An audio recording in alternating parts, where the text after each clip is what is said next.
Dennis Prager here. Thanks for listening to the Daily Dennis Prager Podcast. To hear the entire 3 hours of my radio show, commercial-free, every single day, become a member of Pragertopia. You'll also get access to 15 years' worth of archives, as well as the daily show prep. Subscribe at pragertopia.com. Hi, everybody, and welcome to the show. Not too late, oh, yeah, I want to hear me better. I'm in Chicago, and so I'm adjusting the... now I hear me better. All is good, everybody. Chicago. Actually, the weather is fairly pleasant. I come here almost every summer. I do a cigar evening for my terrific station here, which I still refer to as WIND, W-I-N-D. And I don't know if tickets are still available, but I just want the Chicago listeners to know in any event that I am here. So, my friends, Daniel Henninger pretty much has nailed it.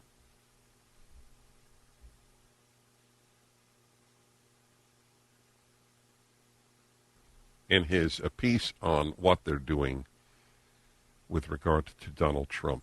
So I have a theory that I'd like to share with you before I read parts of this to you. Daniel Henninger is the weekly columnist and a member of the editorial board of the Wall Street Journal.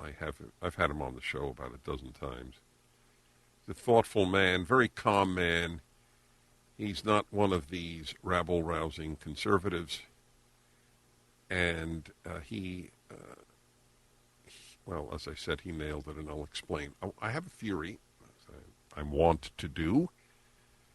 I have theories on a lot in life.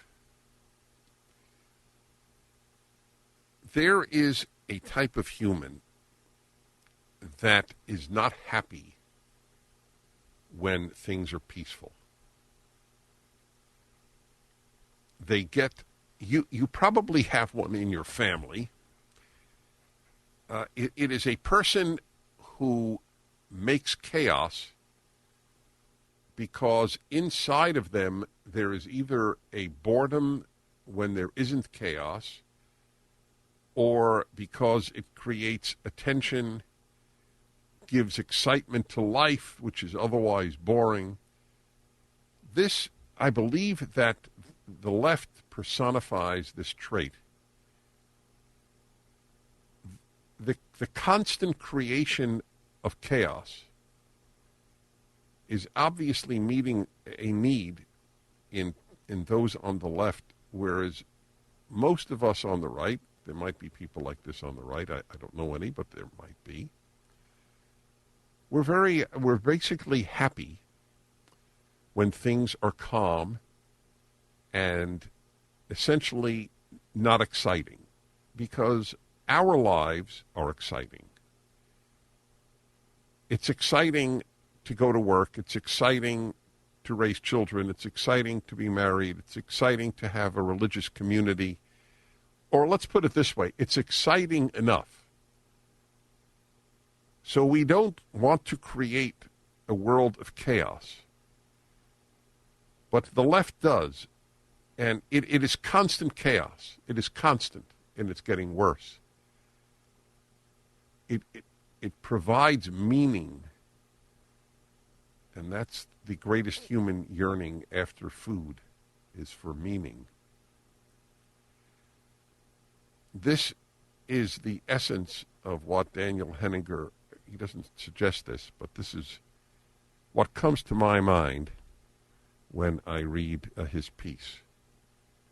So I begin. The question of whether the U.S. needs a second Trump term has been answered. Thanks to Attorney General Merrick Garland, we're in it. If by a Trump presidency one means investigations of Donald Trump that go on and on. The first Trump presidency began with the never-ending Russia collusion narrative, which, of course, it was completely bogus. But it doesn't matter. It doesn't matter to people on the left. Now we have its offspring, the classified documents narrative. The new narrative shares the old one's almost daily insinuation that Mr. Trump did something awful. For many, this means hoping God's justice finally rains down on a serial malefactor. For all, a familiar political drug is back in circulation. That's a good term, political drug. Last Thursday, Mr. Garland issued a brief, no questions allowed statement. By the way, it gives you an idea of what type of man and what the left is like. No questions allowed. The FBI, in an unprecedented action, went to a former president's, perhaps future presidential candidate's home and raided it and spent 9 hours there, and he doesn't have to answer questions? Why is that different from a police state? What are called banana republics in the Central American context of a police state. Last Thursday, as I read, Mr. Garland issued a brief, no questions allowed statement about the Mar-a-Lago intervention, asserting that, quote, where possible, end quote, it is the Justice Department's practice to, quote, narrowly scope any search. This week, the department returned to Mr. Trump 3 passports swept up by the FBI in an obviously unlimited raid. One of the reasons for this major onslaught of attacks for 4 years that Trump is a serial liar is that truth is not a left-wing value. And if you scream enough about your enemy doing what you do, then people believe it is your enemy that does it and not you. Truth is not a left-wing value, and Donald Trump tells more truth than the left does. There's no comparison. Since last week, the rationale for the raid has divided into separate explanations. Explanation number one, plausible in theory, was that government national security specialists believed hypersensitive documents were in a room inside Mr. Trump's Mar-a-Lago residence in Palm Beach, Florida. The search warrant approved by U.S. Magistrate Judge Bruce Reinhart lists, quote, defense information or classified material, unquote. The crude rationale here would be they wanted the document out of that room, and they got the documents out of that room, and they got them. It was short on etiquette, but case closed. Let the Trump and government lawyers fight out the classification rules. But speculation then morphed into a second predictable rationale. The purpose of the search was to collect evidence of the possible criminal culpability of Mr. Trump or his, quote, allies related to the January 6th Capitol invasion or laws on the handling of classified material, such as the Espionage Act. On Thursday, Judge Reinhart is scheduled to hear requests by news outlets to release at least some of the details of the search warrant's underlying affidavit. The Justice Department opposes the affidavit's release, arguing that would, quote, compromise future investigative steps. In the United States, you are allowed to be raided by the national government and not see the affidavit that prompted it. This Judge Reinhart would have fit well as a justice in the Soviet Union, because what they do in police states is they do what the state wants, and that's their function. He is as honorable a judge in the courtroom as a Soviet judge was. This is very sad for me to say. Very sad. Meanwhile, the department is suggesting its investigation could run for months.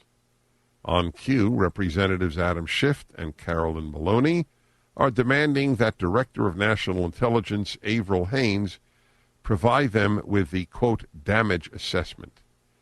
In other words, Justice, the FBI, and Mr. Schiff are opening the possibility of recreating the atmosphere of the nearly 2-year Mueller investigation. Does anyone believe this won't produce continuous anonymous leaks that will intrude into and distort the November elections and beyond? The answer is yes. One person in the whole country seems to believe this, Attorney General Garland. That's the Daniel Henninger thesis. The use of government for hopefully winning elections.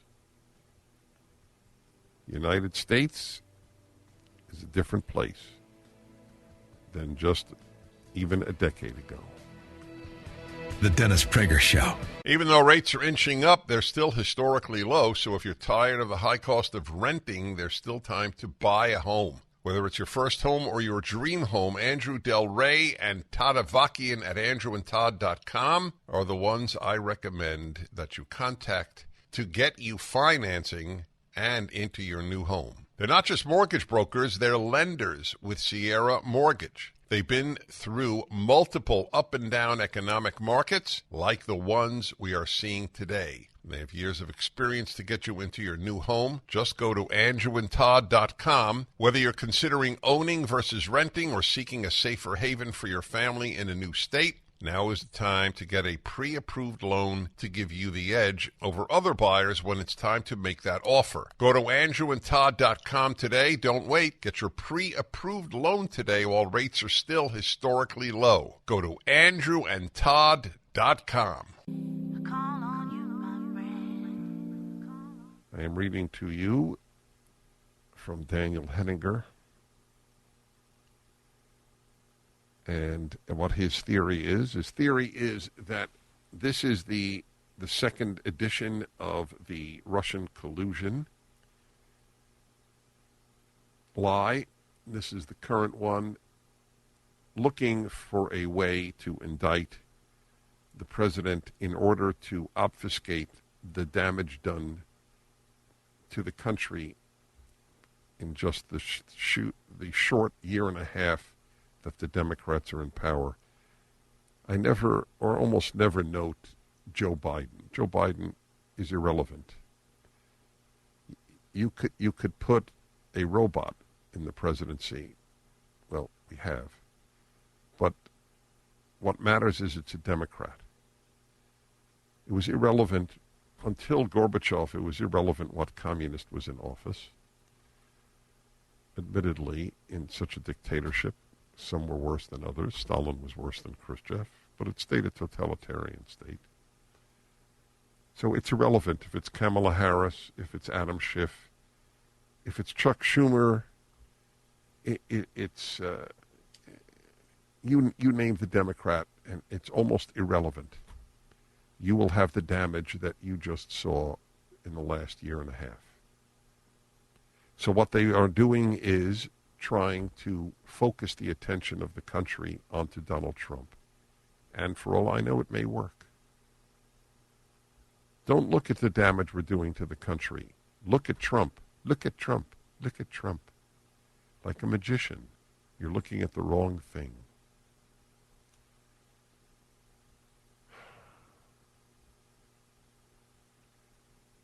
Mr. Garland shows no appreciation whatsoever of the broader context of these events.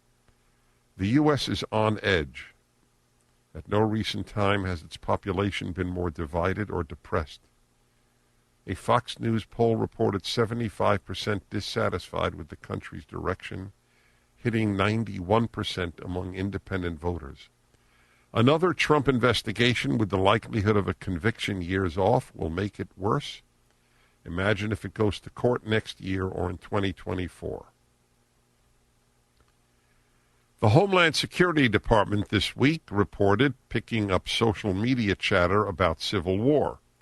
Metal barricades have been erected around the FBI's headquarters in Washington. That's down the street from the new fence in front of the Supreme Court. We are at a point where one has to ask, is this worth it? It is indisputable that no one is above the law. But there is also the useful notion of prosecutorial discretion, which often is about recognizing a larger public good. We are going through a kind of referendum on Donald Trump's future. Resolving that would be better off left to voters than to an attorney general already distrusted by about half of the population. In an unusual burst of self-awareness Monday, Mr. Trump told Fox News Digital, quote, "Whatever we can do to help, because the temperature has to be brought down in the country. If it isn't, terrible things are going to happen." During his tumultuous presidency, Mr. Trump sometimes said his opponents, not least the media, loved him because he fed their political and economic interests. And his own, Henninger adds. Political retribution has become a business model. On its current indeterminate course, the Mar-a-Lago investigation is pushing the American politics back to obsessing over Mr. Trump and his endless enemies, such as the primary election defeat of his inspector, Javert, Wyoming Representative Liz Cheney. A belief seems to exist in some quarters that the U.S.'s appetite and capacity for political rancor is limitless. It is not. What may be good for Donald Trump's presidential prospects or his cynical adversaries in the Justice Department, if the Justice Department Mar-a-Lago investigation smolders indefinitely, will not be good for a country already in extremis or in extremis. Finally, a prudent attorney general would shut this thing down. Keep the super-secret documents, stay out of Melania's closets, give the distressed country a chance to focus on what matters, which isn't this. 998 people commented on this piece. I began by saying that many individuals do not like peaceful times. Their need to create chaos in the family, at the business, in the country, is built into them. There is no other explanation. Well, there are others. The desire for power is a big one, but that's among the leaders. But the rank and file individual in America who is not going to have more power, they're not in government, why does this person support all of this? Part of it is brainwash, and part of it is a boredom with the status quo. Boredom with the status quo is an essential part of everything that animates the left. And it began 100 years ago. I know music pretty well, so I can give you a musical analogy. Regular tonal music, music that has a key, C major, F sharp minor, whatever it might be, is boring to some people. The need is to have no key, no tonal bass. Atonal music, music without tonality, which is an oxymoron, or it should be. Art. We have no interest in the beautiful. Let me stand on a ladder and throw paint. And that works. Boredom is powerful, and it is an animating impulse of the left. Towels just don't seem to dry you anymore. They feel soft and lotiony in the store, but you get them home and they don't absorb. Well, Mike Lindell at MyPillow found that out around 2006, and towels changed forever. He found the best towel company right here in the USA. They have proprietary technology to create towels that feel soft but actually work, and that happens to be true. I use them. They are all made with USA cotton, and they come with the MyPillow 60-day money-back guarantee. 6-piece set, 2 bath, 2 hand towels, 2 washcloths. Regularly $109.99, now $39.99. Just go to MyPillow.com and click on the new radio listener specials and get deep discounts on all MyPillow products, including the towels, by entering the promo code Prager, or call 800-761-6302 for these great radio specials. MyPillow.com, promo code Prager.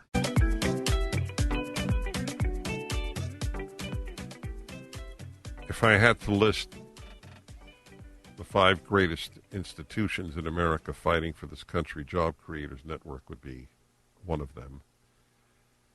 Maybe if I had to narrow it to 3 even. It's such a kindred spirit to everything I believe in and many of you do. They're out there to fight for small business, but that, of course, is that's the essence. But it's not the whole thing. What is being done to the country economically, not just socially, morally, its children, is a catastrophe. However, I just want to make this clear before I go back to in the sense that she's been on before, Elaine Parker, the Chief Communications Director or Chief of Communications for Job Creators Network. I just need to tell you that you can't despair. I know my voice sounds agitated or even sad. It's fine. You can't despair. If the guys charged Normandy Beach, we can do our fighting that doesn't involve German machine guns firing at us. Okay, so you must take courage from the people who have fought before us. But we are fighting for the country as much as they did. So Elaine Parker, again, you can go to jobcreatorsnetwork.com, find out all of what they do, and then get involved in some way. So Elaine, what is your assessment? Do you think that half the country understands that the Inflation Reduction Act is an Orwellian name for something that will increase inflation? Well, let me take you down memory lane, Dennis, for just a moment, to a very small bill called the Affordable Care Act, which was what I thought was going to be the worst named bill ever because no one can afford it. And we know that because they have to keep giving people subsidies to be able to afford insurance in the exchanges of the Affordable Care Act. And it has been one of the big reasons why healthcare has been driven up so high that people can no longer afford insurance. And that was partially passed to increase more subsidies in this wrongly named Inflation Reduction Act. And so now let's fast forward to the Inflation Reduction Act, which has now earned the spot of the winning worst named bill ever. But it certainly shows that the Democrats know how to market their bills. I mean, if you think about it, think about the front of a Diet Coke can. If you held the front of a Diet Coke can, that's how Democrats market their policies to the American public. It's Diet Coke. It's happiness light in a can. You should drink it. Done. That's it. There's no questions. Republicans come along, turn the can around and say, let me read you the entire ingredient statement and then convince you why you should drink it. Because no one wants to hear what the ingredients are. If they did, they wouldn't drink it, right? Well, I have to say, I'm with you on the Diet Coke, but I will say Diet Coke is not as bad for you as this bill is. Very true. I'll tell you, I so love my country that I would do the following. I would have a can of Diet Coke a day if this bill, if that were the price to pay to not pass this bill. This bill is look, how do you print $750 billion of new dollars and say it reduces inflation? I mean, why are we even discussing this? Why isn't this obvious to half of America? Seriously, do you have a theory? Well, I mean, think about how much they talk out of both sides of their mouth, Dennis. On the one hand, they try to convince Americans after the second quarter GDP results came out that we're not in a recession. That's not how we measure things. We're not in a recession. Then they say, oh my gosh, we have to pass this $700 bill, tax and spend bill on climate change and healthcare issues because it will help. It'll be deflationary. So you can't have it both ways. Are we in a recession? Do we have 0% inflation? Do we have no inflation, but we have to spend money to bring down inflation? I just can't imagine how much how they message and chase their tails on this thing. The media lets them get away with it. But the interesting thing is the media is no longer calling it the Inflation Reduction Act because they had to acknowledge that it's not going to bring down inflation. And the reality is, Dennis, you may not know this, maybe you do, but if we measured inflation the same way we measured inflation back when Hold Jimmy on that Carter point. was Yes, in wait. office. Remember that point. I want to hear it, and then tell everybody again, Job Creators Network.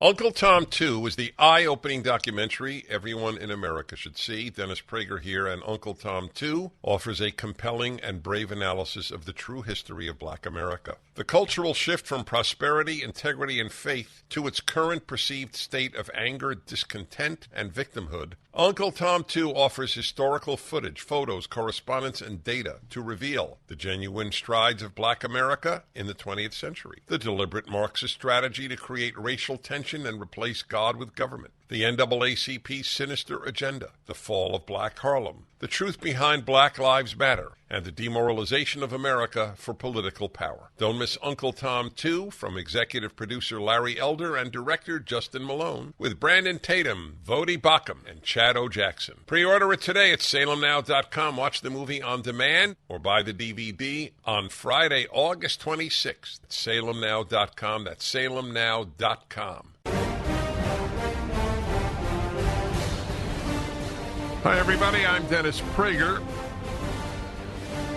In light of the last call, by the way, I checked with the people who listen to the show avidly. They could not recall my saying that Boston Children's Hospital does trans surgeries on people under the 18. I don't remember whether I did or not. I don't know why I would have, unless I read it somewhere. If I did, I was wrong. However, my belief that Boston Children's Hospital is ruining the lives of, I don't know, hundreds, dozens, I don't know, young people and their families continues. It is a disgrace to the medical profession, but the medical profession is a disgrace at this time. In any event, there are a lot of wonderful doctors. That is beside the point. There are always a lot of wonderful individuals who don't fight their own group. American Medical Association announced 2 years ago that birth certificates should not list the sex of a child. This is the new position of American medicine. And it is irrelevant to me that most doctors are not members of the AMA, because most doctors don't fight. Ask your doctor, do you agree with the American Medical Association announcement that we don't know the sex of a child? We can't quote, unquote, a sex to a newborn? We can't do a newborn animal, any animal, but we can't do the biological species called Homo sapien. We don't know their sex.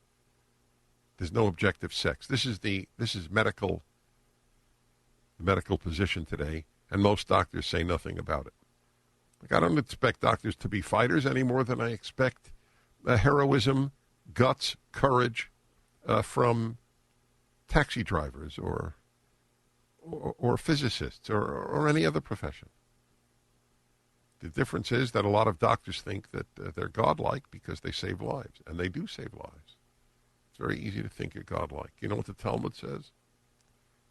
Second holiest book in Judaism, size of an encyclopedia, many, many, many volumes. About, what is it? It's I think 60 volumes. It's incredibly long and large. One of the comments in there by the ancient rabbis is the best doctors go to hell. Tov shabarofim legehinom. Amazing. Best doctors go to hell. Why would that be? Because the ease with which one can believe if one is a good doctor that one is godlike. That's why. I'm going to play you again, thanks to Tim in Tampa. The most self-indicting video I may have ever played. Is the one. Is it still up, by the way, on the Boston Children's Hospital website? You want to check that? I know we have it. But back in L.A., Alan or Sean, please check if the Boston Children's Hospital still has this video. It's 48 seconds. And the only proper word for this video from Boston Children's Hospital is sick. It is sick and destructive. Bad people have taken over parts of that hospital. Bad people. Listen to what the Boston Children's Hospital has put up on its website. A child will often know that they are transgender from the moment that they have any ability to express themselves, and parents will often tell them. This is. I've reviewed this in the past. I'm going to keep doing it. This is we're fighting for children and families against Boston Children's Hospital. From the moment that they can express themselves, they say they're transgender. Really? How come this was put up recently and not 10, 20, 30, 40, 50 years ago? How come children are now saying this? Go on. We have parents who tell us that their kids, they knew from the minute they were born practically, and actions like refusing to get a haircut or standing these are actions. Listen to this. So if your child refuses to get a haircut, that apparently is now a sign that your child is really transgender. I didn't quite understand that, since is there any child who doesn't refuse to get a haircut? Or every example that she gives is a benign example. This tells parents, you know what they're telling parents? If your child has any of these behaviors, there's a good chance your child is transgender. That's sick. That's despicable. You have no idea how many awful humans have taken over medical schools and hospitals. You have no idea. Because we don't want to know. I don't want to know. USC Hospital saved me.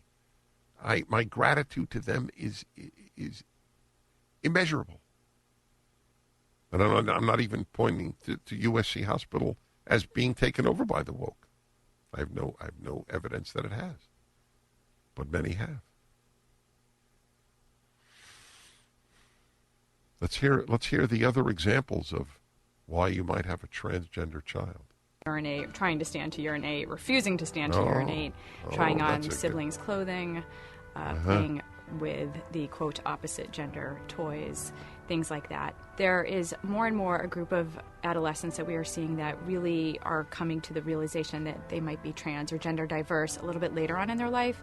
So what we're seeing from them is that they always sort of knew something was maybe off and didn't have the understanding to know that they might be trans or have a different gender identity than the one they had been assigned. So that is a growing population that we are seeing, and that's being recognized as being trans and able to be treated. So what did you just tell me? Fox News reports what?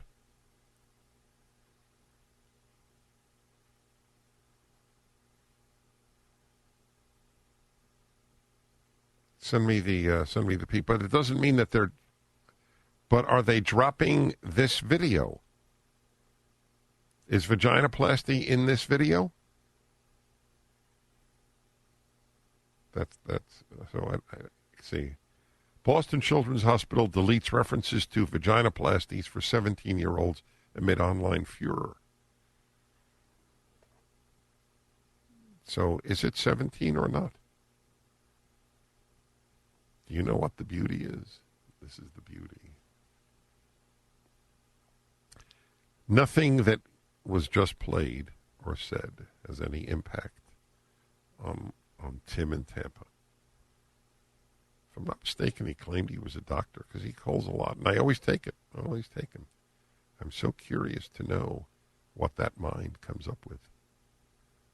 How it can hear the same thing I do and say it's beautiful. And I think it's ugly. It's an education in human nature.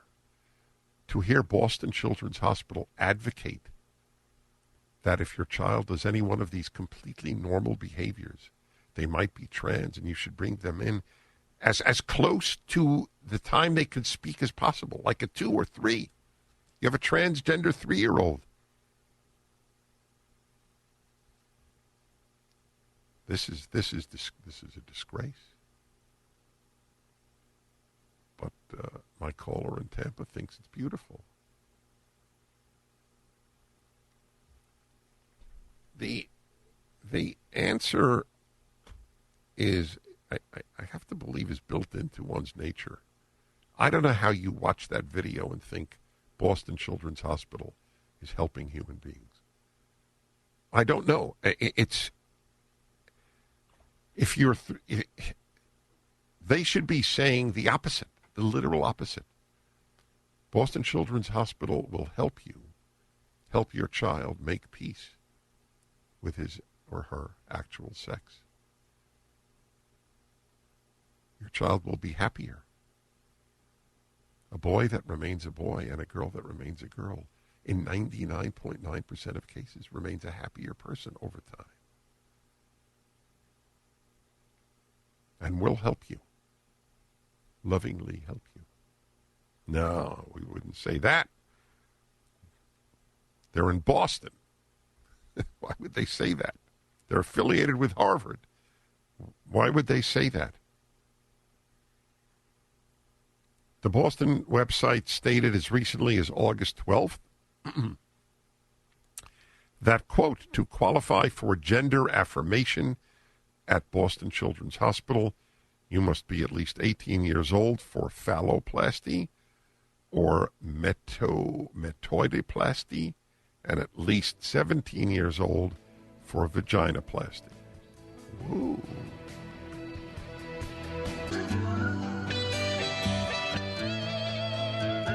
Hey, everybody. I want to remind you that August is fundraising month for PragerU, and my listeners started PragerU. I'll never forget that. Nobody at PragerU will. And, of course, it's become very important in the world because we have very sophisticated videos and very sophisticated children's books that are wholesome. And there is a part of a society that hates wholesome. They hate the word. They would never use it. We need your help. I don't care what you give, but we need you to give. I'm not a fan of asking people to give for anything I'm associated with because I'm self-conscious about that. I'm self-conscious about very little, but obviously I'm not asking you for money for me. I'm asking for PragerU. Go to PragerU.com or call 833-PragerU. So here's interesting. I wonder if my friend in Tampa was happy he called, because the more information people hear about Boston Children's Hospital, the more disgraceful the hospital is in their eyes. So they have taken this down, but a woman named Christina Buttons had actually taken a screenshot of their Boston Children's Hospital Center for Gender Surgery. Eligibility requirements, vaginoplasty. Okay. People who choose to undergo surgery usually do so after taking other steps in their gender affirmation process, such as taking supplemental hormones. To qualify for vaginoplasty at Boston Children's Hospital, you must meet the following criteria. You must be between 17 and 35 years of age at the time of surgery. So I don't know if I said 17, but if I did, Tim in Tampa lied about me lying. Hormones. You are required to have at least 12 months of affirming hormone treatment. You're expected to have been living for at least 12 months in your affirmed gender prior to undergoing genital surgery. Okay, let's see. Body mass index, hair removal. If you are interested in gamete preservation, you will need to complete this prior to your surgery. I guess that's, let's see, so I'm not clear about what that is. It's under fertility preservation. So I assume that this is for males who wish to have a vagina. That's the surgery. You know, I was thinking recently. You're a 15-year-old. You're a girl, and you announce to your parents, "I'm a boy. I want as soon as possible my breasts removed. I want a penis. I want to be called Bill, or whatever male name, or some neuter name." So the college-educated, which is a disproportionate number of the fools in America, are college-educated. Most of them will say the parent should say, "I love you," and if you say you're a boy, and we are going to help you make that transition to being a boy.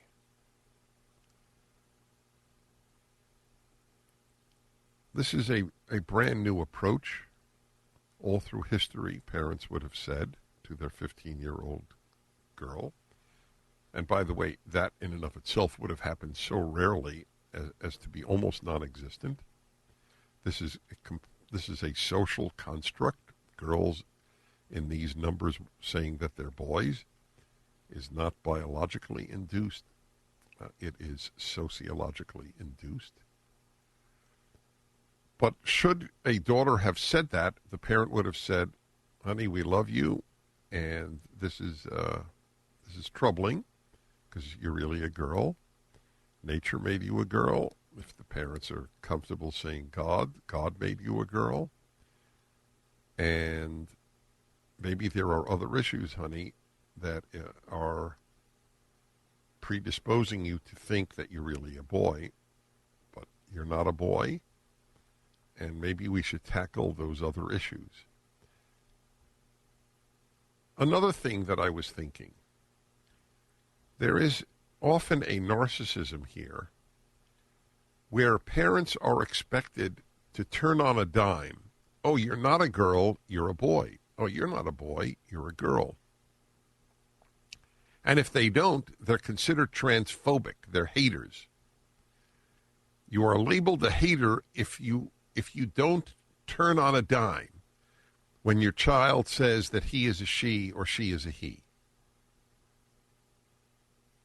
It's so fascinating how there is no consideration, none, including on the part often of the child. What am I putting my parents through? Do people understand, or is narcissism like in the case of Leah Thomas, who embodies narcissism? The boy who says he's a girl and won all these records in girls' swim meets at the University of Pennsylvania. A farce, if there ever was one. How the University of Pennsylvania shut up all the girls on the team from saying this is not fair. Leah Thomas cannot win fairly. But she did win. So it is amazing how it is assumed everybody who interacts with me, who knew me in the past, everybody is supposed to say, "That's great. You are now a girl, Leah. Of course you are. Why would I think otherwise? You were a boy my entire life from birth," your parents will say. "But hey, How foolish could I be to think you're a boy? You're really a girl. There's no understanding of the incredible psychological disruption, emotional disruption in a person's life, in other people's lives, when you say you're the other sex.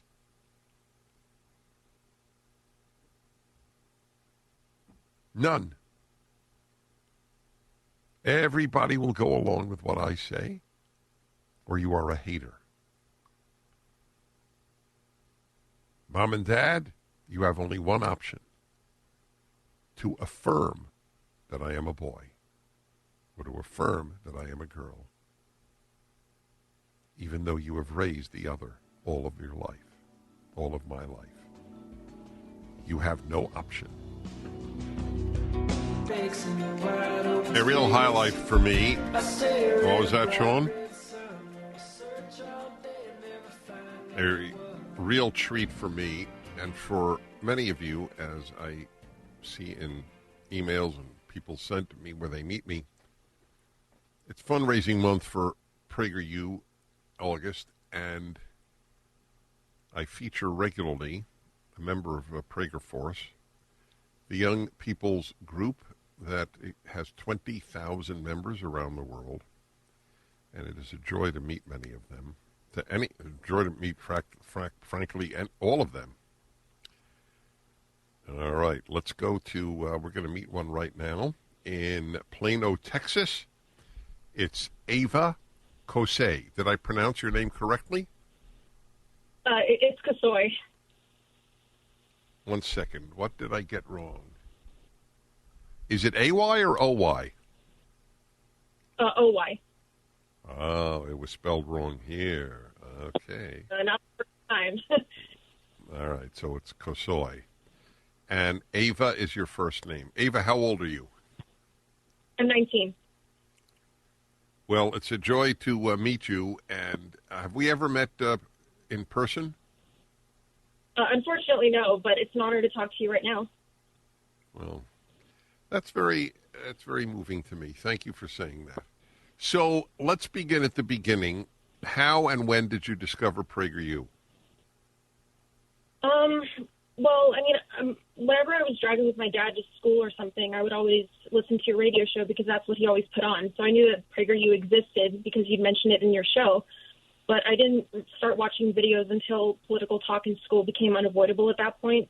Growing up in a very Democratic-run state, the teachers they started on me at a very young age, I would say.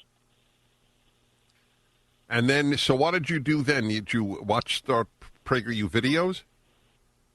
Yeah, I went on YouTube and it came up on my recommended videos, surprisingly enough. Nice. All right. Hey, by the way, I always ask this, and you don't even have to have one, but spontaneously, do you have a favorite PragerU video? Oh, gosh. Well, I have a bias towards Tucker Carlson. I think he's an extraordinary human being. If I meet him, I don't know what I'd do, so probably his 5-minute video on illegal immigration is really good, or Lauren Chen's video on dating and not wasting your time. I think that's very important for people my generation. Fantastic. You know, I think you're upholding the record. No matter how many PragerFORCE people I ask the question to, I get a different answer. Really? Yeah, I love it. I love that fact. It really it's a recommendation of all our videos that everybody has different favorites. I know I both. By the way, talking about dating, so I'll ask you about that in light of how you reacted to that video, which is very important, and I obviously agree with it. So, did you go to college? For a year. No wonder you're so mature sounding, because you didn't stay 4 years. Oh. No, I mean that sincerely. I actually do. So, where did you go for 1 year? It's a community college in the town in Frisco, Texas. I went to community college for a year. Mm-hmm. And why did you leave? I mean, not that I didn't enjoy my experience or anything. I just thought, like, again, watching PragerU videos and actually using PragerU videos for material and assignments, which was not accepted by my teacher. I realized that though I was sort of gaining knowledge in a way from certain classes, college is, it's not for everyone. It's certainly not for every high school graduate. Maybe graduating after high school and then working for a little bit and then going back to school, it's totally acceptable. There's no like mandatory law that you have to graduate high school and then immediately go to college when you're 18 years old. So I feel like I have a little bit of time to work on myself, work for money, whichever it may be. And that's why I decided to not go back to college. Boy, those are words I don't hear often. Work on myself. God, that immediately commends you to me. So I'm going to mention, I'm going to do an ad now for a product I believe in deeply. I'll be back to you in a moment, Ava. And thank you. Hi, everybody. I don't know many people in politics. It's just there's no specific reason for it. It has just not been the way of my life. But on occasion, I get to know someone who is in politics. And in this case, I got to know him. We spent hours together on a private plane. So we really had time to speak. It was a joy. And it is Blake Masters. He won the Republican primary in Arizona for the U.S. Senate, and he will be the Republican candidate running against Mark Kelly, the Democrat and incumbent. So, Blake, we last spoke on that plane. It was a joy, and congratulations on your win. Was it decisive? Was it close? I don't know the numbers. It was pretty decisive, Dennis. We didn't want to let it be close, and it wasn't. I think I won the primary by 12 points, which is a lot. So that's good. It might not beat Mark Kelly by 12 points, but I do think we can beat him by 1, 2, maybe even 3 points here. And so we're just sprinting hard. With these late primaries in August, we only have about 90 days to win this general election. But it's crazy. Politics is crazy, but we're doing it. Feeling good. Why is Arizona so up for grabs? I don't know the political answer to that question. Why isn't it pretty rock solid Republican? Well, it sure was when I was growing up here. As a kid, those Senate seats were both reliably ruby red. And I think it's kind of a lesson, not to get complacent. I think a lot of people for the last 2 decades in Arizona got complacent. You live in a red state and you just expect it will always stay that way. Well, you got to give the Democrats credit. They have a horrible political agenda, but they work hard, and they moved into Colorado and flipped it blue. Then they tried to run the same script here in Arizona. They're trying to push it blue. It's not blue. I don't even think Arizona's purple. We still have more Republicans here than Democrats, and the independents in the middle, they want to break right. They want to break Republican and vote for a common sense check on the Joe Biden agenda. So I think we'll clean up here in November, but it's really close. And Arizona has, unfortunately, become a swing state. Now, with Joe Biden and Mark Kelly opening the southern border and spending trillions of dollars that we don't have to create massive inflation, I think people all of a sudden see what the Democrats have to offer, and they're going to turn Republican pretty quickly here in November. So what groups are most reliably voting Democrat? In any given state, the black vote is reliably Republican. But other than that, I keep hearing that it's college-educated white women in the suburbs. Is that accurate in Arizona? I think that's accurate, although even there we're making inroads. People hate, I don't care if you're a militant Democrat, you still don't like it when your gas costs twice as much. You might make excuses, Putin's price tax, you might blame it on Trump or whatever. But nobody looks around at what's happening, the gas pump at the grocery store, and says, yes, please, more of this. 90% of Arizonans know that we're going in the wrong direction. We need to make a change. So, yeah, super overeducated, I would say. Liberal women, that's a tough voting bloc for Republicans. But I even think some of them are going to come over to our side here in November. Well, where will you be campaigning? Everywhere, really. I mean, there's Maricopa County, which is where 70% of the votes are, and then there's kind of everything else. A lot of political consultants would say, Blake, just stick in Phoenix, stay in Maricopa County. That's where you win or lose. And there's some mathematical truth to that, but no, I'm actually getting out to all the counties. We're going to be traveling and putting the miles on the car in the general election, just like we did in the primary. So I'll be everywhere. Who did Donald Trump endorse? He endorsed me. Yeah, in the primary in June. So they will obviously try to pin you as a Trumpist and a supporter of January 6th. What will you answer? Well, I do support President Trump and his policies. I think he delivered so much for this country. First of all, he saved the country by beating Hillary Clinton in 2016, right? Look how badly we're suffering after just 18 months of Joe Biden. So imagine 6 years of Hillary Clinton. And Trump saved us from that fate. But I think, the policies were super successful, and everybody was safer. Everybody was more prosperous. Everybody was more free just 3 years ago, right? And so I don't run from that at all. They call me the worst things. You run for office against failed Democrat leadership, and the Dems have a lot of money. They have a big war chest.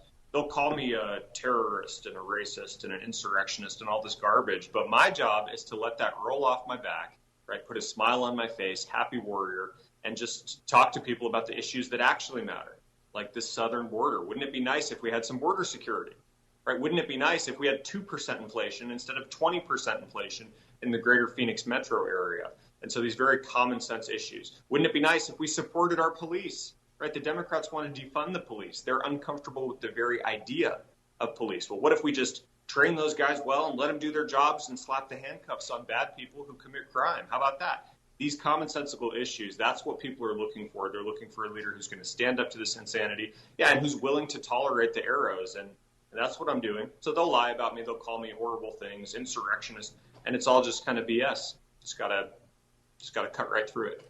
Will you have a debate with Mark Kelly? I'd love to. I think we'll soon challenge him to 4 debates. And part of the rationale for challenging him to 4 is then maybe we get 1. I would love to debate with him. I can't wait for him to explain his track record. His whole shtick is to pretend to be moderate. And he can afford all the fancy TV advertisements where he claims to be an independent. He's really concerned, Dennis, about inflation. And all of a sudden he's really concerned about border security. And it's like, Mark, you've spent 2 years voting in lockstep to support Joe Biden's inflation agenda. So he alone could have undone it. He can't hide from me on the debate stage, which is kind of why, Dennis, I think that they might not let him debate me. You always take a hit if you refuse to debate your candidate or your competitor. But I don't think he's particularly good at this stuff. I don't think he thinks about politics. I think he's a reliable rubber stamp vote for the Democrats. And so if I'm them, I'm probably just continuing to hide Mark Kelly away. That's the best strategy that they have. I wouldn't let him debate me. I wouldn't want to debate me. I wonder, I don't think you'll have an answer to this. I certainly don't. But I wonder if there are 100 cases of a candidate refusing to debate, how many of them were Republicans refusing to debate and how many were Democrats? I generally think, we'd have to study it. I think Republicans want to debate. We want to share our ideas. We want to win. Right. That's ideas. My suspicion. Yes. And Democrats. By the way, your answer on Trump seems to me to be unassailable. I mean, I'm just curious in what arena of life in America was life worse under Donald Trump than today? It's all him, not America, that preoccupies the Trump haters. Oh, that's completely right. But in a perverse way, Trump was really even good for all the left-wing media personalities who hated him. Trump was great for Rachel Maddow. she needed him. Now she's got Biden and she's got to defend him every day, and that's really hard, impossible. It's, these people who hate Trump, they love to hate Trump. And they just, it totally warps their whole psychology. So, yeah, the media, Mark Kelly, they'll try to make this election all about Trump. And I'm just going to keep talking about all the good things that the Trump administration did and how we were much better off under his leadership than Joe Biden's failed leadership, which is just demonstrably failed. What is the money situation? Does Kelly have vast sums of money at his disposal? He does, yeah. He's probably got 20 times the hard dollars that I've got right now. And we'll close that gap a little bit, although we still expect to be outspent. The Democrats are pretty good at moving in lockstep, and they have this war chest, and their outside money's coming in and attacking me. These TV ads, they're very expensive. And so we're on TV right now with about all we can afford, and I'm on the phone for 5, 6, 7 hours a day, asking people for money. So we're doing our part. I do expect that we'll have enough resources to compete, but it's not going to be one-to-one. The Democrats have a money advantage. Here's the thing, though.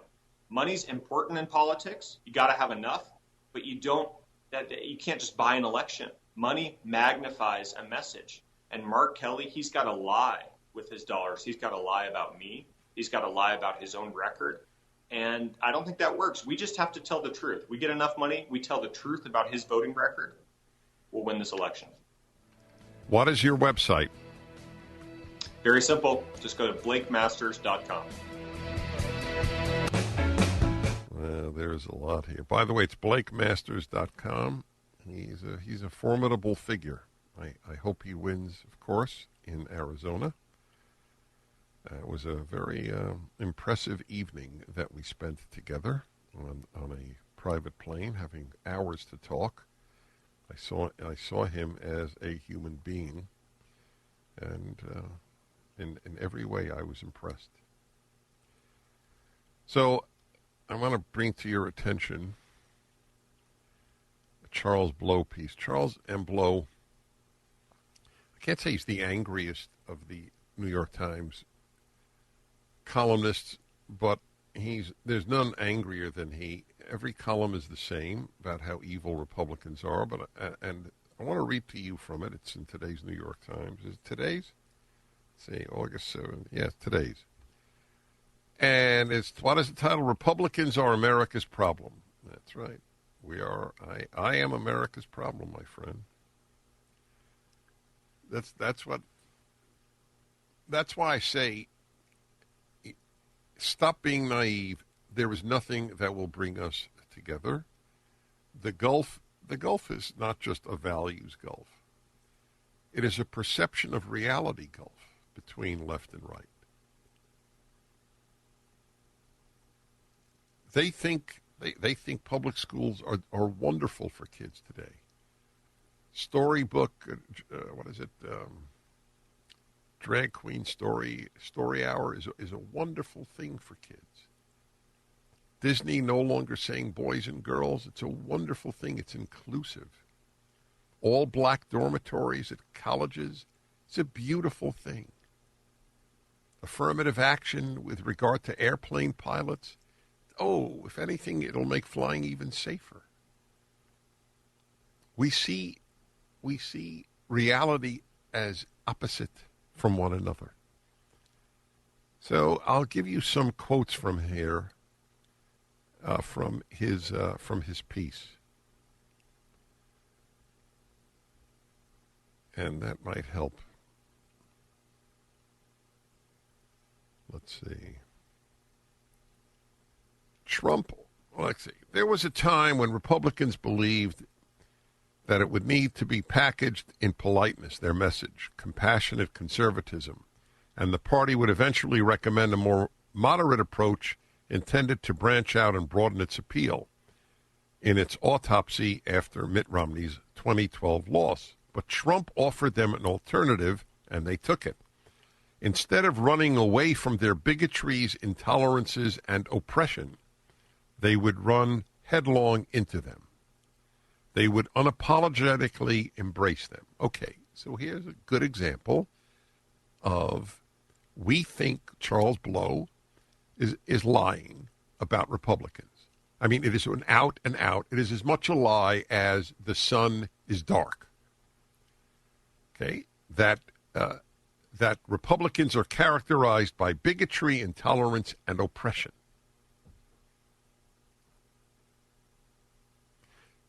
Does he ever give an example? No. I'd like to know what those examples are. A party of bigotry. Now, wait, Donald Trump was in power. Donald Trump was president for 4 years. What bigotry, intolerance, and oppression was expressed? Republicans had power. See, they act as if it didn't happen, as if a refutation of all the New York Times lies about Republicans cannot be easily refuted. Republicans were in power, and none of this happened. Black people were thriving compared to other Democrats. Who was oppressed? What bigotry was expressed? This, to many Republicans, felt good. They no longer needed to hide. They could live their truths, no matter how reprehensible. All of this is just mudslinging. When I write a column, and I've written 1,000 of them, they're on the internet. When I make a generalization, 90% of the time I provide an example. What are our reprehensible truths? It continues. They could come out of the closet wrapped in their cruelty. Yes. All of you who are listening who are Republicans, and I, wrapped in cruelty. I think he's an unhappy and sick man, Charles M. Blow. But you know what? New York Times readers love him. He routinely gets the most comments, and to comment, you have to be a New York Times subscriber. By the way, I got to read to you some of the comments to prove to you that left and right have nothing in common because we don't perceive reality the same. It's not a matter of we don't have your values. We don't believe the world is what you believe the world is. Wrapped in cruelty. Yes, that's you and me. It's you and I, actually. Then give some polls that Republicans believe that American democracy is in crisis more than Democrats do. Yeah, because the Democrats are in power. So it proves nothing anyway. Republicans are the threat to our democracy because their own preferred form of democracy, one that excludes and suppresses, giving Republicans a fighting chance of maintaining control, is in danger. Really? Our preferred form of democracy excludes and suppresses. Does he have an example? No. But if you are for voter ID, I know what he's thinking. This is what I mean by different perceptions of reality. We think voter ID strengthens democracy. Virtually every democracy on earth has voter ID. Charles M. Blow thinks it suppresses the black vote. He's a black who has contempt for his fellow blacks. They don't have the ability to provide ID, so it suppresses their vote if you ask for one. New York Times.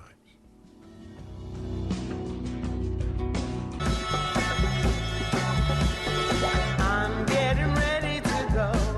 All right, everybody. Dennis Prager here. I want to read to you, if I can find it. That's the big problem here, because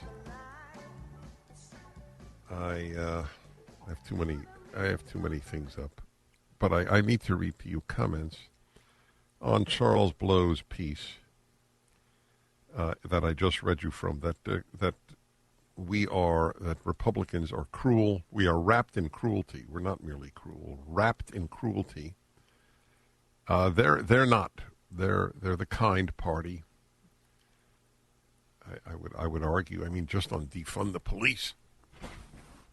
Who exactly is the meaner party? One moment, everybody. We have a specially made chair here, which, okay, doesn't matter. I'm in Chicago for an event that's sold out tonight, so it's not worth my telling you where it is. And, Alan, if you would put up the Charles Blow piece again, I will then be able to immediately access it and read to you what people are writing. And the reason that I am doing this is to make it clear to you that there is an unbridgeable gulf between the two groups, the left and the right in this country. I'm not happy that it's unbridgeable. I believe they have embraced doctrines that are sick, like most especially the doctrine of you don't know your sex, you choose it, and you do so at a very early age. That would be a perfect example of what I am talking to you about. And we have nothing. We simply share nothing. It's an amazing thing, and I don't know. I don't know what we can do to repair it. I'll tell you one thing we can do is to keep sending out the messages of good messages. That's what PragerU is doing. That's why you should help us. It's fundraising month. Go to PragerU.com and help us out. Or just call 833-PragerU. Here I have now. I got the article up. So what I do is I click on the most popular among New York Times readers, the most popular comments. Okay? So here's the single most popular comment from a reader in Houston. How could the Republicans manage if there was no electoral college and all votes were counted equally? Why is this country run by electors in a few swing states? What about the rest of us? So this is now, if it were up to Democrats, there would be no electoral college. So it's a very important thing to understand. They have contempt for the idea that the states are important. Just as in the European Union, they have contempt for the idea that countries are important. The EU is important. Countries are just there to empower the EU. States are just there to empower the federal government. Big is better. The bigger the controlling entity, the better the left likes it. The idea that Britain should decide to go on its own, Brexit, is anathema. It is to the World Economic Forum. It is anathema to Brussels. It is anathema to virtually every one of the elites of the media or any other group. You don't have power. Brussels does. Washington does. The UN does. It's an amazing thing. So this guy, let's get rid of the Electoral College. It gives states power. That's what the founders of this country wanted. They didn't believe in pure democracy. They never said they did. It's a republic. It's not a democracy. The Senate is not democratic. The Electoral College is not democratic. Because the founders knew human nature, and I almost never use the term, sucks. Sorry, everybody, I can't stand the term. I can't think of a better one. Therefore, they don't like the idea that majority rules every single time. But for the most popular commenter in the New York Times, that is wrong.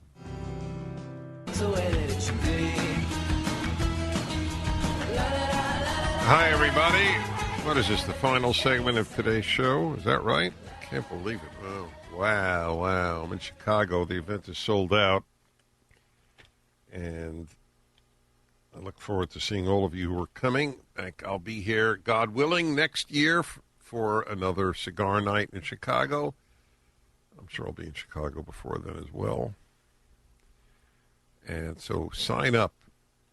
The human inclination, including my own, believe me, I am as guilty as any of you, is to wait till the last minute. And sometimes it doesn't work. I had to go to 3 rental agencies to get a car here in Chicago. Do you know why I rent a car everywhere I go? Because of my love of freedom. I mean it. I regard a rental car as the symbol of freedom. Between the car and being on my own, I don't like being driven anywhere. I'm a radical lover of freedom, and I never have taken it for granted in America. For good reason, because look at how flimsy it is. You saw it in the last 2 years.